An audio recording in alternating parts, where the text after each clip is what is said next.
400, 450, 500 वर्ष पुरानी घटना है ये। हनुमान जी ने उनके शव का अंतिम संस्कार किया। उसका प्रभाव ये कि उस संस्कार से, उनके चिता से निकलने वाली धुंध से, उनके चिता से निकलने वाली अग्नि और सुगंधी से उस क्षेत्र में जितने भी प्रेतात्माएं थी, भूत प्रेत आदि जो भी भटक रहे थे, सब मुक्त हो गए, सबको भगवत धाम की प्राप्ति हो गई। हमने ठाकुर जी के लिए त्यागा क्या आज तक? कुछ भी नहीं।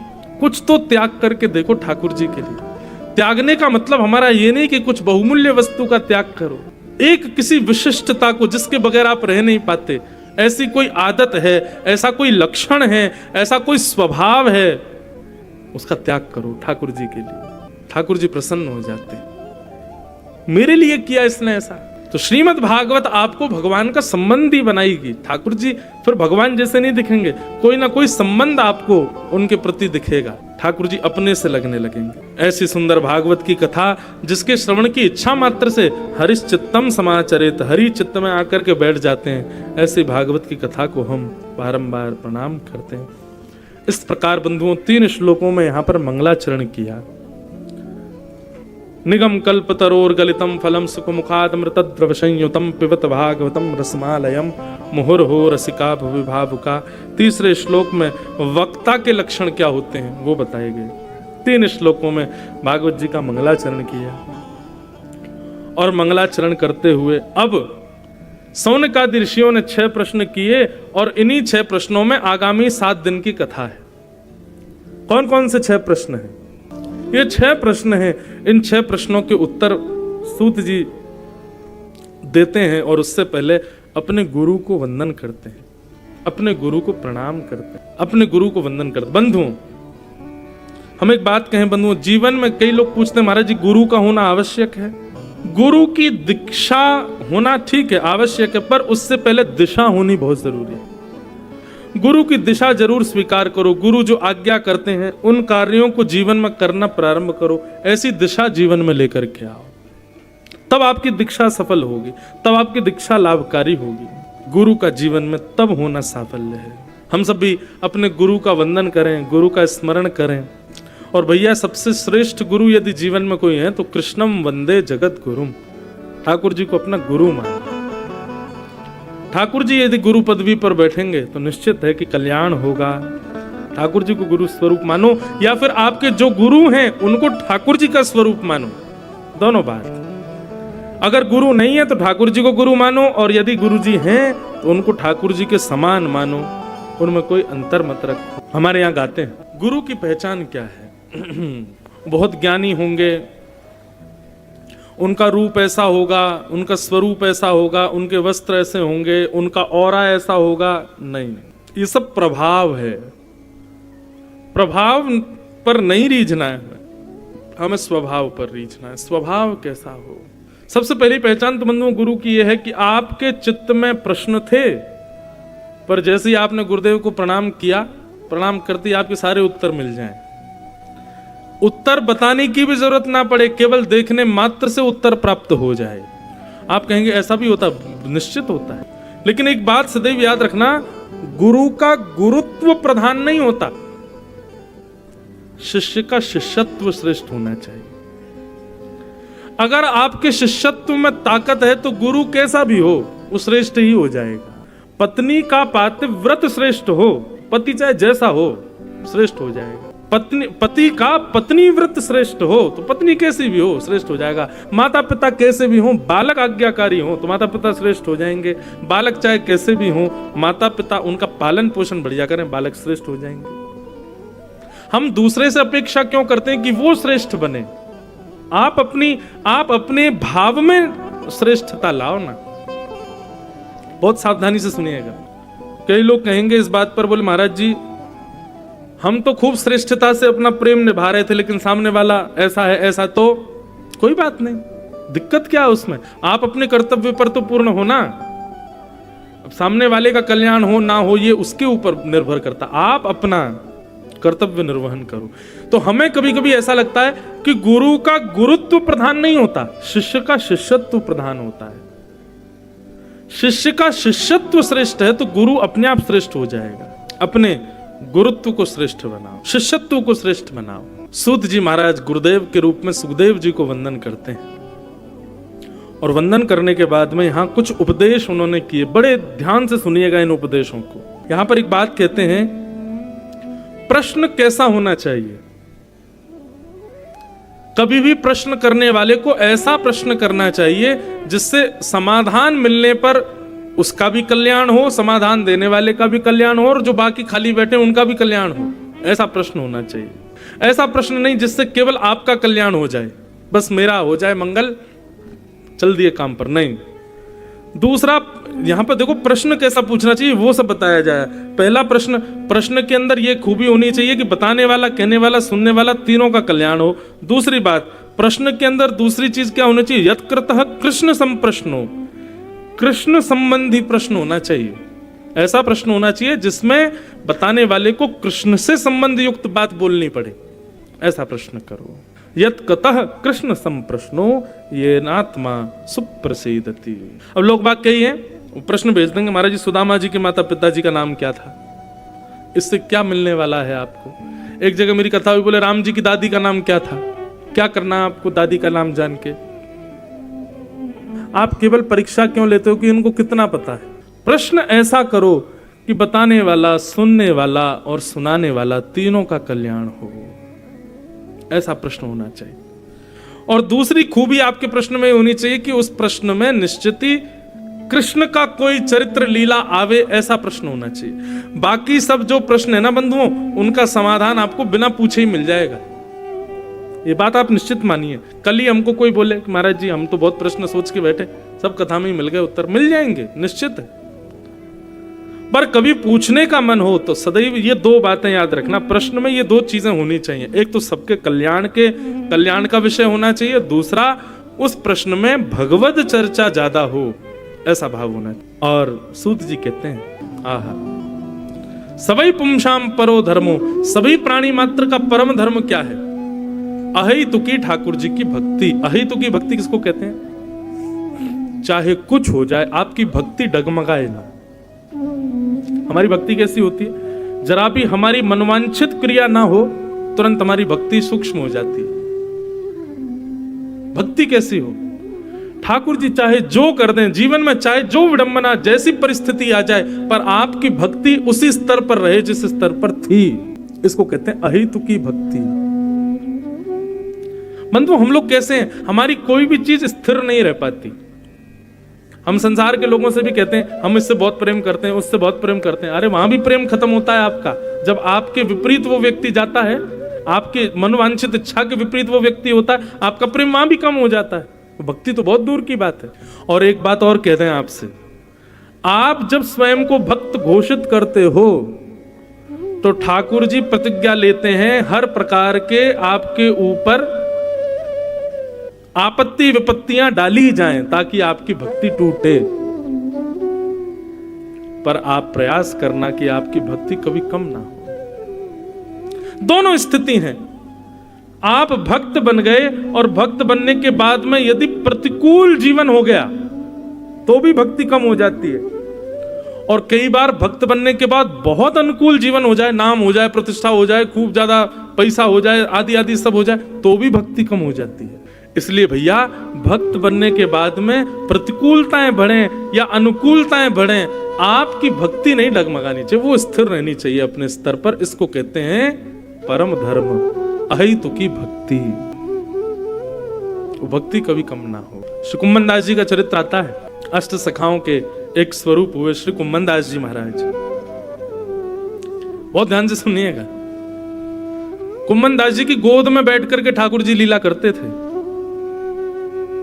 नन्हे से गोपाल जी गोद में बैठ जाते और कुम्मन दास जी के ऐसे ठोड़ी पकड़ते रहते, उनकी दाढ़ी से खेलते ठाकुर जी। कुम्मन दास जी इतने दीन थे, इतने गरीब थे कि उनके घर में तिलक स्वरूप लगाने के लिए भी शीशा नहीं था। वो कठौते में जल भर के उसमें अपना परछाई देख करके तिलक लगाते थे। एक दिन अपने घर के बालक से मांगने लगे कि आरसी लेके आओ, तिलक लगाना है। तो घर के बालक ने कहा, बोले आरसी तो पड्डा पी गए हो। कटौते का जलता पी गया पड्डा, अब कहां से आरसी लगा मैं। इतने दीन थे, मतलब इतनी व्यवस्था नहीं थी उनके घर पर। ऐसी स्थिति में ठाकुर जी उनके साथ लीला करते थे, लेकिन वो कभी ठाकुर जी से प्रार्थना नहीं करते, ठाकुर जी मेरा खूब वैभव बन जाए, खूब वैभव बढ़ जाए। कुम्मन दास जी अपने खेत में, आज भी कुम्मन दास जी के खेत हैं हमारे वहां गोवर्धन में, तो कहते हैं कुम्मन दास जी हल आगे जोतते, हल लेके चलते थे और पीछे ठाकुर जी अपने हाथ से बीज डालते हुए चलते थे, स्वयं ठाकुर जी। ये कोई सतयुग त्रेता द्वापर की कथा नहीं है, इसी कलयुग में, इसी कलिकाल में ठाकुर जी पीछे पीछे बीज डालते हुए चलते थे कुम्मन दास जी के साथ। एक बार का प्रसंग आता है कि कुम्मन दास जी हल चला रहे थे और ठाकुर जी बीज उड़ाते हुए चल रहे थे पीछे पीछे। इतने में ही शाम के 4:30-5 बज गए, मंदिर खुलने का समय, उत्थापन के घंटे घड़ियाल बजने लगे, ठाकुर जी का मंदिर खुलने वाला है। घंटे घड़ियाल की आवाज सुनकर के कुम्मन दास जी ने तुरंत हल छोड़ा, हाथ पांव धोने लगे, हाथ पांव धो करके पहुंच करके मंदिर की ओर भागने लगे। ठाकुर जी पीछे पीछे भागे, अरे कुंभना, मैं तेरे संग खेत में काम कर रहा हूं, तेरे संग खेत में बीज बुबा रहा हूं और तू है का मोह मार छोड़ के मैं मंदिर में जा रहा हूं। अरे जब मैं तेरे संग यहीं बैठा हूं तो फिर मंदिर में काहे को जा रहा है। कुम्मन दास जी बोले, जय जय, आप मेरे संग खेत में बीज बुब्बा पे आयो, आज आयो, कल आओगे कि नहीं कुछ पता थोड़ा ही है। कल आपको मन नहीं किया तो कल नहीं आओगे, परसों आपको मन किया तो फिर आ जाओगे। तो यहां मेरे पास आनो नहीं आनो ये आपके मन के ऊपर निर्भर है, लेकिन मंदिर में तो हमारे आचार्य ने आपको बिठाया है, वहां से तो आप कहीं नहीं जाओगे, इसलिए मंदिर में तो आप नित्य मिलोगे, इसलिए मंदिर का दर्शन मैं कैसे छोड़ दूं। आप मेरे घर आ रहे हो, नहीं आओगे, ये तो आपकी इच्छा है, लेकिन मंदिर में तो आप सदा विराजोगे, मंदिर तो आप कभी नहीं छोड़ सकते। इसलिए उस मंदिर को मैं क्यों छोड़ दूं, क्योंकि आप घर आ गए, नहीं, मैं उसका त्याग नहीं करूंगा। बंधु, इसको कहते हैं अहितुकी भक्ति। कैसी भक्ति? अहितुकी भक्ति। निश्चित मानिए, विश्वास मानिए, आप में से यहां इतने लोगों में से किसी एक को भी भगवान मिल गए, दूसरे दिन से वो कथा सुनना बंद कर देगा। क्यों? ठाकुर जी तो मिल गए, हमको अब क्या कथा सुननी। अहितुकी भक्ति किसे कहते हैं? ठाकुर जी कितना भी अनुग्रह करें, पर उसके बाद भी आप अपनी दीनता का कभी त्याग ना करो, अपनी स्थिति का कभी त्याग ना करो, उसको अहितुकी भक्ति कहते हैं। धर्मस्वनिष्ठितः पुंसाम विश्वक्सेन कथासु यः नोत्पादये दधिरतिम श्रम एव हि केवलम्। बहुत सुंदर बात है। आपके नाम जप का, आपकी तीर्थ यात्राओं का, आपके नदी के स्नान का, आपके संतों की सेवा का, आपके द्वारा किए गए सारे सत्कर्मों का फल क्या है? आपके द्वारा पूरे साल भर किए गए सत्कर्मों का फल क्या है? तब यहां पर सूत जी महाराज कहते हैं, सत्संग में मन लगना ये हमारी सारी सत्क्रियाओं का फल है। यदि आपका सत्संग में मन नहीं लगता, किसी के प्रवचन में इच्छा भाव नहीं होता, किसी कथा में आपकी रुचि नहीं बन रही है, तो माफ कीजिए, आपके द्वारा किए गए जितने भी सत्कर्म है ना, वो सारे आडंबर मात्र हैं। लेकिन कथा में रुचि बढ़ रही है, सत्संग में रुचि बढ़ रही है, किसी के प्रवचन में आनंद आ रहा है, कहीं कथा होती है तो आपका मन होता है 4 घंटा बैठ करके हम बड़े भाव से श्रवण करें, तो निश्चित है ये आपके सारे किए गए सत्कर्मों का फल आपको प्राप्त हो रहा है। विश्वक्सेन कथासु यः नोत्पादये दधिरतिम श्रम। आपको पता, श्री हनुमान जी महाराज, प्रभु चरित्र सुनवे को रसिया। अगली बार हमारी बात मान के जाना, टेकरी हनुमान जी जो लोग जाते हैं, लड्डू लेके जाओ। आज तक आप लड्डू लेकर के गए, आज तक आप सिंदूर लेकर के गए, और भी जो जो सामग्री आप लेकर के गए, हनुमान जी महाराज को ये प्रिय है, ये प्रिय है ना, सब जगह एक ही बात लिखी, प्रभु चरित्र सुनवे को। अरे इतना भी मान लो तो कोई अतिशयोक्ति नहीं, कोई सिंदूर चढ़ा रहा हो, लड्डू लगा रहा हो, उसी समय कोई कथा सुना रहा हो ना, तो हनुमान जी का पूरा ध्यान उसी की तरफ रहता है जो कथा सुनाता है। हनुमान जी साकेत कभी कभी जाते हैं, बाकी हनुमान जी पृथ्वी पर ही रहते हैं, यहां से जाते नहीं ज्यादा। क्यों? क्योंकि साकेत में सब कुछ है, कथा नहीं होती भगवान की। पृथ्वी पर कथा होती है ठाकुर जी की, इसलिए हनुमान जी को पृथ्वी कभी नहीं त्याग। पृथ्वी पर भले ही लाखों दोष हो, पृथ्वी पर भले ही बड़े पाप हो, पृथ्वी पर भले ही कितना भी बुरा हो रहा हो, लेकिन श्री हनुमान जी महाराज फिर भी पृथ्वी का त्याग इसलिए नहीं करते क्योंकि यहाँ पे भगवान की सुंदर कथा होती है। हनुमान जी को वो बड़ी प्रिय है। हमें तो विश्वास है कि 7 दिन के किसी भी कथा क्रम में एक दिन एक क्षण के लिए हनुमान जी निश्चित आते हैं, जरूर आते हैं और बैठ करके कथा सुनते हैं। हमारे पूज्य नाना जी तो भागवत के वक्ता पूज्य श्री कृष्णलाल शास्त्री जी, वो तो कहते थे कि कथा कहते कहते सहज ही किसी देवता का स्मरण हो जाए, कथा कहते कहते किसी भक्त की याद आ जाए, कथा कहते कहते अनायास ही किसी का मुख से नाम आ जाए, तो यही समझना चाहिए वो कथा में आए हैं, इसीलिए उनकी हाजिरी लग रही है। कथा से प्रीति ये आपके समस्त सद्गुणों का फल है। सूत जी महाराज इस प्रकार अपने कथा क्रम का प्रारंभ करते हैं। आगे भगवान के 24 अवतारों का वर्णन किया, भागवत जी की रचना कैसे हुई इस विषय को सुनाया गया। वेदव्यास जी महाराज ने जब इतने ग्रंथ लिख दिए थे, ऑलरेडी 4 वेद लिख दिए थे, सब कुछ लिख दिया था, तो फिर भागवत लिखने की क्या आवश्यकता। आपको पता है श्रीमद् भागवत की रचना से पहले कितने ग्रंथों का निर्माण हो चुका था। श्रीमद् भागवत जी वेदव्यास जी की अंतिम रचना है। सबसे पहले वेदव्यास जी ने 4 वेद लिखे, ऋग्वेद, यजुर्वेद, सामवेद, अथर्ववेद। उसके बाद उपनिषद लिखे, 18 उपपुराण लिखे, 17 महापुराण लिखे, महाभारत जैसा इतिहास लिखा। इतना कुछ लिख दिया था कि महाराज इनके पन्नों के बीच एक व्यक्ति खो जाएगा, इतने ग्रंथ लिख दिए। लाखों की तादाद में श्लोक लिख दिए, लाखों की तादाद में सब पृष्ठ लिख दिए, लेकिन तब भी वेदव्यास जी को अपनी रचना से संतुष्टि नहीं थी। उनको ऐसा लग नहीं रहा था कि मैंने कुछ ठीक लिखा है, अपनी रचना से संतोष नहीं था श्री व्यास जी को। वहां पर नारद जी का आगमन हुआ। बहुत ध्यान से सुनिएगा, इस भागवत की रचना कैसे हुई ये बात हम बता रहे हैं। अब तक वेदव्यास जी 4 पुराण, 17 उपपुराण, 18 उपपुराण, 17 महापुराण, महाभारत आदि ग्रंथों को लिख चुके हैं। अभी भागवत की रचना नहीं हुई थी। तुखी बैठे थे ब्रह्म नदी सरस्वती के तट पर, तभी वहां नारद जी का आगमन हुआ। नारद जी ने आकर के वेदव्यास जी से कहा, व्यास जी क्या बात है, आप इतने दुखी क्यों हो। वेदव्यास जी महाराज बोले, मैंने इतने सारे ग्रंथ लिख दिए, इतनी सारी रचनाएं कर दी, वेद लिख दिए, पुराण लिख दिए, सब लिख दिया, मेरे मन को शांति क्यों नहीं है, मुझे अपनी रचना से संतोष क्यों नहीं मिल रहा है। नारद जी महाराज बोले, मैं बताऊं। बोले बताइए। तब नारद जी ने बहुत सुंदर बात कही, ध्यान से सुनिएगा बंधु। एक बात सदैव याद रखना, सांसारिक विषय भोग जितना भोगो उसमें सदैव संतोष करो, जितना मिल जाए उसमें संतोष करो। बहुत ध्यान से सुनिए, संसार से संबंध रखने वाली वस्तु जितनी मिल जाए उसमें संतोष करो, जितनी कम मिल जाए उसमें संतोष करो, और भगवत वस्तु जितनी ज्यादा मिले उसमें भी असंतोष रहो। समझ रहे हैं बात को। सांसारिक संबंध रखने वाली वस्तु जितनी कम मिले उतनी कम में भी बहुत मानो, और ठाकुर जी से संबंध रखने वाली वस्तु जितनी ज्यादा मिल जाए उसको उतना कम मानो कि नहीं अभी तो कम है, इसमें असंतोष ही बनी रहनी चाहिए। कई लोग कहते हैं महाराज जी हम खूब कथा सुनते हैं, खूब सेवा करते हैं ठाकुर जी की, पर मन को संतोष नहीं होता। बहुत अच्छी बात है कि आपको संतोष नहीं हो रहा है। कथा सुनने से यदि संतोष हो गया तो कथा सुनोगे ही नहीं, फिर सेवा से संतोष हो गया तो सेवा करोगे नहीं, वृंदावन जाने से मन भर गया तो वृंदावन जाओगे नहीं। ये अपूर्णता सदैव बनी रहनी चाहिए भक्ति में। संसार में जितना हो सके उतना पूर्णता का अनुभव करो, और ठाकुर जी की भक्ति में जितना हो सके अपूर्णता का अनुभव करो, ये बना रहना चाहिए।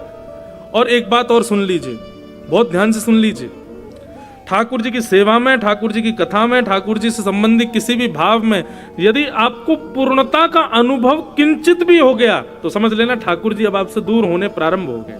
किसी ने कहा चलो वृंदावन चल रहे हैं, भाई खाली तो बैठे हो, क्या कर रहे हो यहाँ पे, चलो वृंदावन चलें। ठीक है, आप जा सकते हो, बन सकती है लीला, आप होके आ सकते हो, लेकिन आपके मन में क्या, सर्दी पड़ रही है यार, कंबल में पड़े रहेंगे, क्या वृंदावन जाएं, मां तो यहां से भी ज्यादा सर्दी है। और ये विचार करके आलस्य के कारण आप वृंदावन जाना अपना स्थगित करते हो, तो ये मत सोचना कि आप नहीं गए हो, ठाकुर जी ही नहीं चाहते कि आप आओ, इसी आपके हृदय में वो आलस्य प्रकट हो रहा है। नित्य कथा सुनने आ रहे हो, एक दिन 2 दिन आ गए, तीसरे दिन अरे यार वही कथा, वही व्यास जी, वही भजन, वही कीर्तन, वही जगह, क्या क्या सुन लेंगे, बात होती रहती गुना में कथा, कभी और सुन लेंगे। तो ये मत सोचिए कि आप नहीं गए हैं, भागवत जी नहीं चाहती कि आप आओ और सुनो। जिस दिन आपके हृदय में ठाकुर जी की भक्ति, कथा, सेवा के प्रति संतुष्टि सी हो जाए और पूर्णता सी लगने लग जाए, बस हो गया, उस दिन समझना आप ठाकुर जी दूर हो गए। ठाकुर जी कम से कम 10 कदम पीछे चले गए आपसे, और धीरे धीरे पीछे ही जाएंगे। लेकिन एक व्याकुलता बनी है, जैसे प्यासे को पानी की व्याकुलता रहती है, ऐसे आपके भीतर भी व्याकुलता है। कब मेरा काम पूरा हो, कब मैं कथा में जाऊं, कब मेरी ये पूरा हो, मैं तुरंत पहुंच जाऊं। लोग बाग मिलने के लिए आते हैं, तब आकर के बताते महाराज जी हम जा रहे थे, हमको तब पता चला यहाँ कथा हो रही है तो हम रुक गए।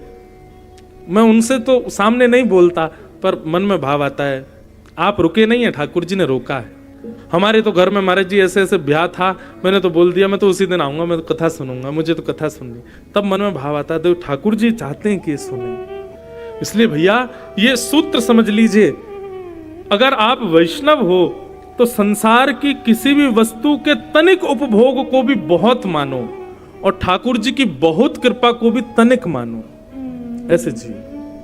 अभी तो कुछ मिला ही नहीं, अभी तो कुछ हुआ ही नहीं है, अभी तो बहुत कुछ प्राप्त करना है। संतोष हृदय में नहीं होना चाहिए भक्ति के प्रति।